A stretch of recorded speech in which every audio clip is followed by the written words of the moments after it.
पिछले 24 घंटे में उड़ीसा के ऊपर ड्राई वेदर प्रिवेल हुआ है। वेरी डेंस फोग ऑब्जर्व की गई नयागढ़ में, जहां विजिबिलिटी 40 मीटर दर्ज की गई है। उसके अलावा कटक, गोपालपुर, अनुगुल, क्योंझर में डेंस फोग ऑब्जर्व की गई है। मॉडरेट फोग ऑब्जर्व की गई है भुवनेश्वर, छतरपुर और ढेंकानाल में।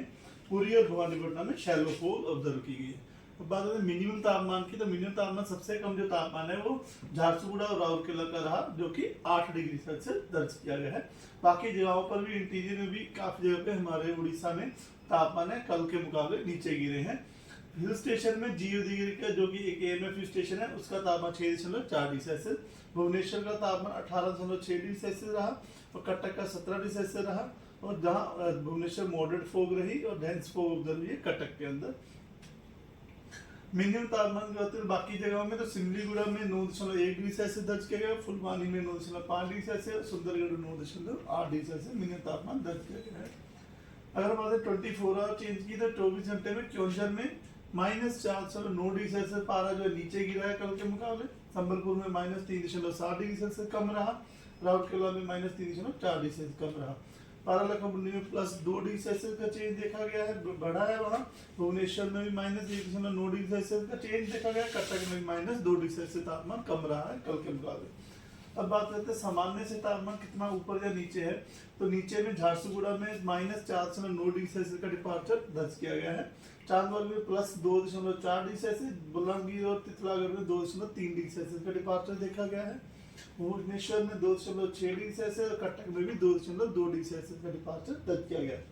फिलहाल उड़ीसा के ऊपर कोई भी सिग्निफिकेंट वेदर सिस्टम नहीं है, लेकिन लो लेवल में एंटी साइक्लोन बना हुआ है, जिसकी वजह से मॉइस्चर इंकर्शन हो रही है। और जो मेन वेदर है फोग है, तो फोग की बात करें तो 28 तारीख में यानी कि कल 29 तारीख की सुबह में भद्रक, जाजपुर, कटक, खुर्दा, अनुगुल, ढेंकानाल, नयागढ़, गंजम, गजपति, क्योंझर इन डिस्ट्रिक्ट में कुछ स्थानों में शैलो टू मॉडरेट फोग होने की संभावना है।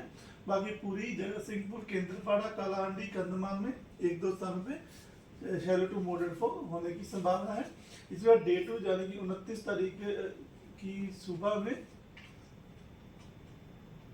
जो शैलो टू मॉडरेट फोग कुछ स्थानों में हो सकती है, वहाँ कोस्टल उड़ीसा, अनुगुल, ढेंकानाल, क्योंझर में होने की संभावना है। और 1-2 स्थानों में कालाहांडी, कंधमाल, बोलांगीर, बोध और सुंदरगढ़ में होने की संभावना है शैलो टू मॉडरेट फोग। इसका डे 3 यानी कि 30 तारीख की सुबह में गजपति, गंजम, जगतसिंहपुर, केंद्रपाड़ा इन डिस्ट्रिक्ट में कुछ स्थानों पे, खुर्दा, पुरी, कटक, नयागढ़, कालाहांडी, कंधमाल, सुंदरगढ़, ढेंकानाल, अनुगुल इनमें 1-2 स्थानों पे शैलो टू मॉडरेट फोग होने की संभावना है।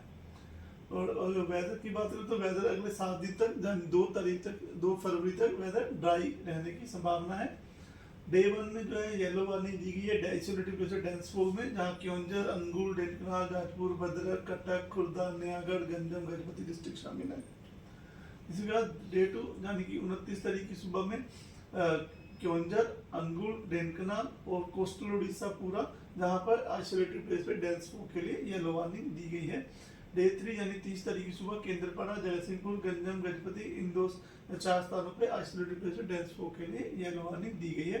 डे 4 और डे 5 में कोई भी वार्निंग नहीं है। मिनिमम टेम्परेचर के फोरकास्ट की बात करें तो 3 दिन तक मिनिमम टेम्परेचर ज्यादा बदलाव नहीं देखा जा सकने की संभावना है। उसके बाद सबसे 2 दिन में तापमान जो है 2 से 3 डिग्री सेल्सियस बढ़ने की संभावना रख रहे हैं।